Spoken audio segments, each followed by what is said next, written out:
We really be hanging out. This is my nigga right here, y'all. I swear this is my nigga right here. I don't keep niggas around me, y'all. I don't keep people around me, bro. Like, for real, this my wild weekend. This her birthday weekend. I put a skirt up on my dog. Show that. I love that, bro. I love you, my nigga. I swear to God. I love you nigga so much. I swear. On my mama, cuz. He been there through it all, bro.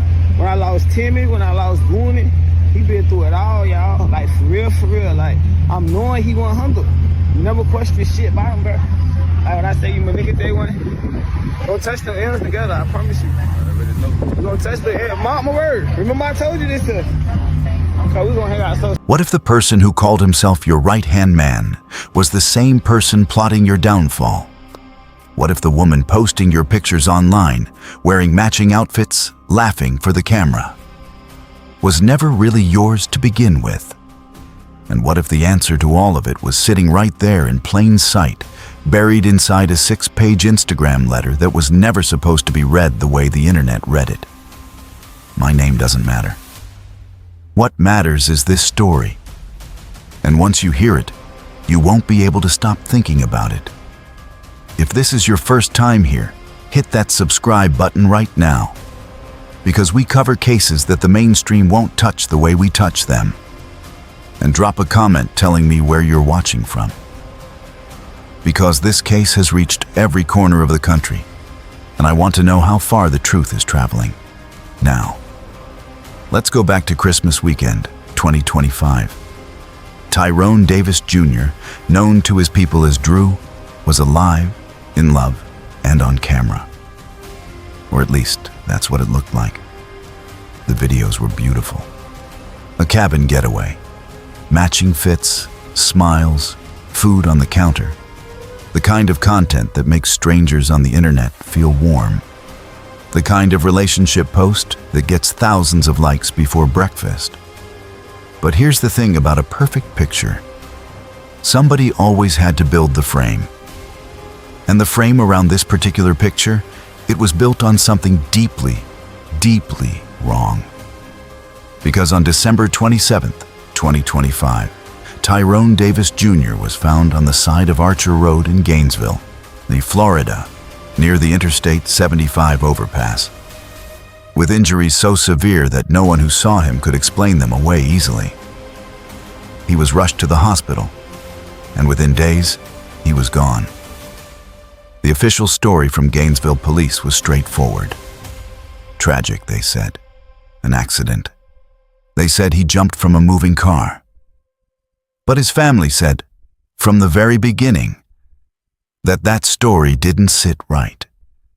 And the more you look at the details, the harder it becomes to disagree with them. Here's what I want you to sit with before we go any further. His cousin Natalie came out publicly and said that hospital staff described his injuries as more consistent with blunt force trauma than with a fall from a vehicle moving at any speed. His father, a man who clearly loved his son more than words can hold, didn't ask for money, didn't ask for fame. He stood in front of cameras and said, "I just want answers. That's all. Just answers." What kind of story makes a father beg for something as basic as the truth? Stay with me, because we're just getting started.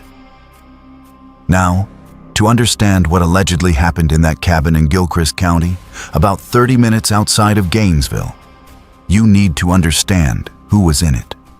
Tyrone Davis Jr. was, by every account from people who knew him, the kind of man who loved hard and loud. A content creator, a father, someone who wore his heart on the outside and meant it.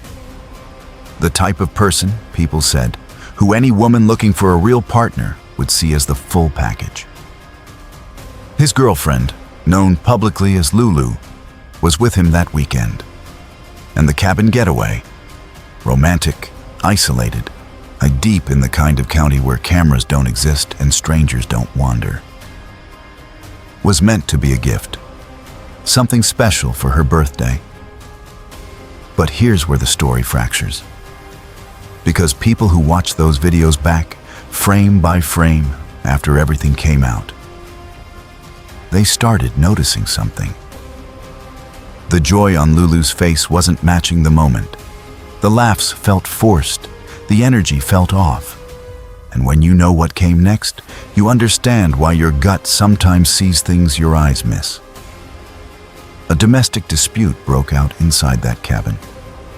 Police were actually called out there. And this is the detail that cannot be overlooked, because the officers who responded to that call never went inside. They were called for a domestic incident, and they never entered the cabin to check on the occupants. Think about that. Just sit with it. And after the police left, a person who worked near those cabins, someone with no reason to lie and every reason to stay out of it, said they saw Lulu packing things into her car alone. No Drew. They offered to help. She declined. And when that person came back around, Lulu was gone. The car was gone. And Tyrone Davis Junior was nowhere to be seen. Now here's where I need you to pay close attention.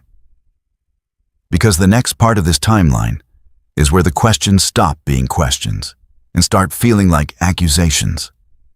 After the cabin, after the dispute, after the packing of the car and the quiet disappearance from that isolated property in Gilchrist County, a hotel room was allegedly booked in Gainesville. Not a police station, not a hospital, a hotel. Even if the man you loved had just jumped from your car in a panic, if he was injured somewhere on the side of a road and you didn't know where he was, what would you do? Would you book a hotel room? I don't think you would. And I don't think you would either. Drop a comment right now. Tell me what you would do, because that question matters more than people realize. The 911 call that brought paramedics to Archer Road described a person injured near the road. Civilians called it in. And when the EMTs arrived, Lulu showed up 2 minutes later. 2 minutes after the fact. If you were the driver, if you were the last person with him, if any version of this was an accident, why aren't you the one making that call the moment it happens? Why are you arriving after the ambulance?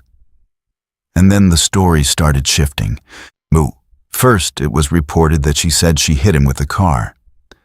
Then the story became that he jumped out of a moving vehicle. Those are not similar explanations. Those are not two versions of the same truth. Those are two entirely different events, and only one of them can be real. Now let's talk about the physics for a moment, because this matters. A car moving at 25 miles per hour, which is the speed that's been referenced, is not standing still. Opening a car door against wind resistance at that speed while moving and then throwing yourself out. It is extraordinarily difficult. It is not something that happens casually. It is not something that happens without a fight. And if it did happen, the injuries would look a specific way. Not the way the family was told they looked. Here's what the family was told by hospital staff. According to Drew's cousin, the injuries were more consistent with blunt force trauma. Not a fall, not a roll across asphalt, something else, something harder. The question the family is asking, that thousands of people online are asking, is whether what happened on that road was always the plan. Whether that location, that bridge, that stretch of Archer Road was chosen specifically because it could serve as an explanation, a cover. Because if a man gets struck by a vehicle on a road, the injuries from that become the story. Everything before it disappears. Who would know to plan something like that? That's the question that brings us to the third name in this story. Not Drew, not Lulu, the third figure. The one who is allegedly never far from the frame. Jason. Drew called him his right-hand man. By multiple accounts, Jason was always present. On trips, at events. In the car when Lulu pulled up. In photos. At the cabin area, according to what's been pieced together from multiple sources. Always. There, Now, Jason and Drew had history. At one point, they had been on opposite sides. Whatever that conflict was, Drew, being the kind of man he apparently was, forgave it. Brought Jason back in, gave him access, gave him proximity, gave him trust.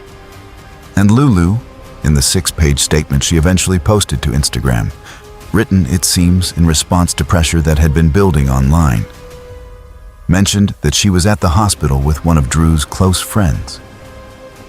She did not name him. She did not name him. Why? If you are defending yourself publicly, if you are trying to clear your name, and if the presence of this person at the hospital is innocent, why not say who it was? Because when people started watching Lulu's social media more closely, they found a birthday message from Lulu to Jason, celebrating him. The kind of message that, on its own, means nothing. Except that when people started talking about it publicly, it disappeared, deleted. While people were watching in real time, that's not grief, that's panic. Now, the financial piece. Because no case of alleged betrayal is complete without following the money. While Tyrone Davis Junior was in the hospital, brain dead, unable to speak, unable to tell anyone what had happened to him or who had been there, $250,000 was withdrawn from his account. $250,000. Gone. His children, later, you had a GoFundMe open for their support. Think about that. A man with $250,000 in his account. And his children needed strangers on the internet to help take care of them. Because that money was gone before he was. And Drew's mother, Renee, the woman who should, by every instinct of parenthood, be screaming for answers. She allegedly told investigators she didn't want an autopsy. She allegedly told people at the cabin not to give information to the Davis family side. Not to Drew's father, not to his father's people, only to her. She allegedly snuck Lulu into the funeral home, against the direct stated wishes of Drew's father, who had one request, that Lulu not be present. His mother overruled him, and brought the woman who was the last person with her son into the room where they were burying him. And the allegation that followed, that some portion of that missing money found its way to Renee, is the kind of claim that, if true, redefines the entire meaning of this story. It stops being a crime of passion. It stops being a love triangle gone wrong. It becomes something colder, more calculated, a plan with participants. Now, I am not a detective. I am not a prosecutor. Everything that has been alleged by those investigating this case publicly is allegation. What we know for certain is that Tyrone Davis Jr. is dead. That the official explanation has been challenged by his family and by medical observations they received at the hospital. That money disappeared. That a close friend was present at the hospital, but unnamed. That social media evidence was deleted in real time, and that his father is still waiting for answers. The Gainesville Police Department has this case, and if you have any information about the death of Tyrone Davis Jr., they need to hear from you. But here's the thought I want to leave you with, because this is the part that will stay with you tonight. Drew trusted the people around him. He forgave someone who had been against him. He gave his love openly, visibly, on camera for the world to see. He tried to make the people in his life happy. His mother, his girlfriend, his inner circle. He was, by every account, exactly the kind of person the world doesn't have enough of. And if what is being alleged is true, if the people he trusted most were the ones who planned his end, then the real tragedy isn't just what happened on Archer Road. The real tragedy is that his love was the thing that made him vulnerable. There is a version of this story where every allegation is wrong, where this was a terrible, senseless accident, and the inconsistencies are just the chaos that comes with trauma and grief. But there is another version, and that version demands that someone be held accountable. Which version do you believe? Leave it in the comments below.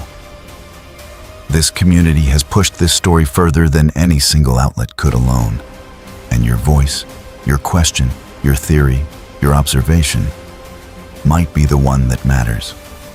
Justice for Tyrone Davis Jr. is not finished yet. Not even close. Stay locked in, because this story is still moving. And when it breaks, we'll be here.